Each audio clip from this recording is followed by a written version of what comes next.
Hey guys, we are here at the famous Chesterman Beach. Chesterman Beach, that's right. With Ike and Thomas. Yeah, pleasure to have you here. Yeah, you are expert for everything in Tofino, right? Yeah. Almost? Almost, yeah. A little bit of an expert. I've been in Tofino since the early 90s, and I've been working at the Wick since 1997, except for 2 years. All right. So this is your home ground. Very much so, yeah. Home ground advantage. And he can show us around. So you are also surfer, I would guess. Yeah. I grew up surfing on the East Coast and then moved out here because, well, this is kind of like winter weather, even though it's springtime. And winter in Nova Scotia, where I'm from, is pretty cold. So I wanted something that was a little bit more mild. Unfortunately, how would we rate the waves today or now? Yeah, not very good. Not very good.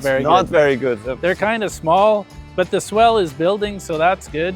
And then are you here surfing? You're gonna go surfing? I've never tried, to be honest. I don't know. Is it dangerous or? No, surfing's not dangerous. No. Also not. Yeah, I mean not dangerous to get killed, but for the legs or no injuries at all. Well, it's like any sport. Yeah, there you can get hurt if you're. Accidents always happen, but not really tough ones. You know, it's more fun days than there are sore days. Yeah, sometimes if I see this kind of surfing spots in the rough weather, they all wear this hose.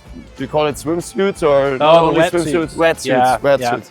And here the water is always cold, so we're always in a full suit. In the winter you've got gloves, boots, a hood. In the summer you don't. You just still have the full suit. But I like the rocks and how it's the beaches here are really beautiful. The Pacific Ocean in the front door.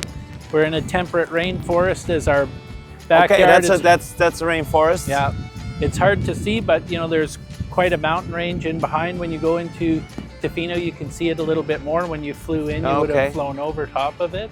And what kind of animals are living there, or is there sometimes that they come out, or they know that there is here many people are there in the beach? Yeah, there's a lot of wildlife here. Yeah. A lot of bears. There's cougars and wolves, and right now on Long Beach, the whole Long Beach area is there's a pretty active wolf pack there. So they're asking people if they go to not bring their dogs with them, because otherwise. It's a little bit a snack for them, for the wolves. Yeah, exactly. Okay, I jump on the rocks now. A little slippery. Feels good. It is good. It's tradition. If you walk the beach, you gotta touch the rocks at the end and walk back. Okay, but only if we walk. The moment we walk back. Yeah, you walk the whole beach. When you go to the end, you touch the rocks, you walk back and you touch the rocks. Okay, so that's the kind of start and goal line. Yeah. And where is the end of the beach? So you go up to that point and it's another, almost the same distance around the other side. And how long does it take to walk? It's about 1.5? I think it's a total 4 kilometers. Okay. There and back, something like that. Okay. And then the Wickaninnish Inn is all owned by the local McDermott family. Okay. So we started with this building in 1996. The restaurant in the front is a big round room with a view, Yeah, and you started to be here 1997, right? 1997, yeah. So right from the beginning. Yeah, and then the second building came along 7 years later, so about 2003. Okay. Yeah, and it's really all about embracing the ocean and enjoying the rainforest. Yeah, what I like is it's still a little bit hiding behind the trees. And it fits into the whole environment. And it's not too prominent and too... No, the infrastructure, the wiring and all that is all underground, so it's very low profile and it just fits in. There's low level lights and so on, so... Oh, that's nice. What is going on over there? It looks interesting. This is the carving shed, so we've always had local and kind of household carvers on the property, and we've got a couple of artists that work out of here on a daily basis, and the whole idea is for them to share the space, have a spot to showcase their artwork.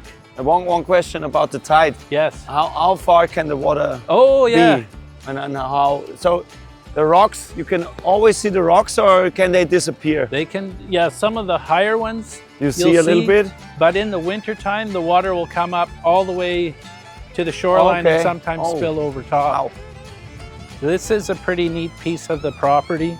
Our local resident carver is George. How you doing, sir? How are you? Hi there. This is Thomas. Hi, good to see you. Nice to meet you. What a day to come out to the West Coast. Yeah, really nice, huh? Really nice.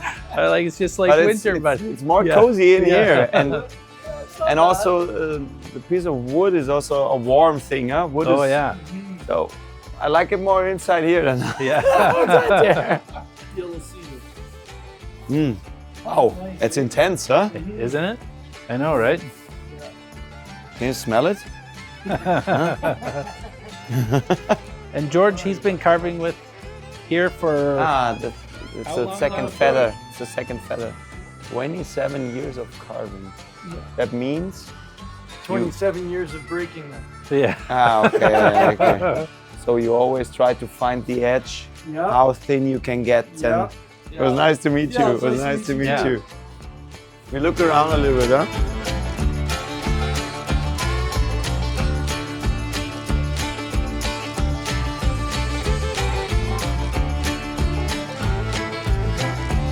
You see where that headland comes down? So there's a little island right there. On the other side of that headland is a bunch of rocks called Gowland rocks. And there's a lot of seals and sea lions there. And then down from Long Beach, there's an actual cluster of rocks in the ocean called sea lion rocks. Okay, because they're always, but we saw some when we were flying in. Hundreds of them, yeah. But do you know which rocks they choose and why? I don't. Okay, that's good to know. They rocks to some, pillows to others. Yeah. I don't know. But usually they're a little bit offshore, I think, maybe for protection. Yeah. I'm not too sure. It's the shell. It's the shell of a Dungeness crab. Okay. So this is very young one, obviously, and they're molting in the spring and in the fall. And what they'll do is they'll literally lift this shell and they'll pull themselves out of the shell. Okay. And they'll leave the old shell behind and then and then walk away. Okay, cool. But they're very good to eat. Not when they're this small, when they're big. Yeah, fantastic. Well, thank you so much for joining us. I hope you enjoy your stay. And thanks for your knowledge. My pleasure. Thanks for the conversation. Yeah. Excellent. And have a wonderful time at the Wickaninnish Inn. I will do. Cheers, guys. It's a pleasure to be here.